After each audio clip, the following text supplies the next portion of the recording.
So for step number 4, now that we have our developer ribbon active, we can actually draw a button, and we can repeat this process, and I'm going to 3 times to gather whatever type of functionality you really want.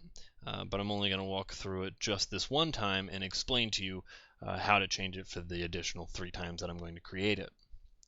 So to start, go to your developer tab, and in this insert controls, draw a button. So you want this button control. You can draw this anywhere on the chart, but I do recommend that you draw it on the chart itself. And so this macro name is button 1 click.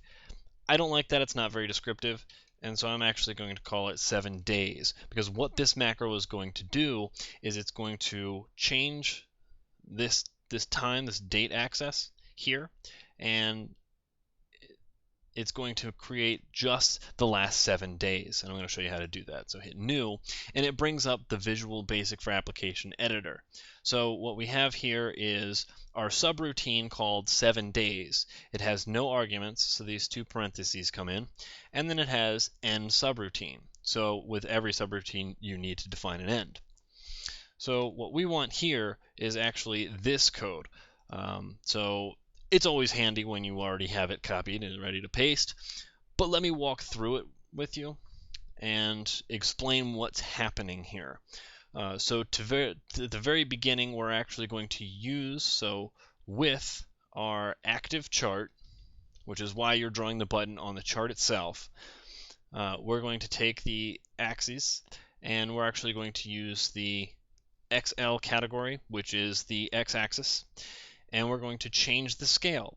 And the minimum scale is going to be date, which is your current date, minus 7. And we're going to use the maximum scale to be date, which again is today's date. It's helpful to note that date is actually dynamic. So if I open this spreadsheet today, the date is today's date. If I open the spreadsheet tomorrow, date is tomorrow's date.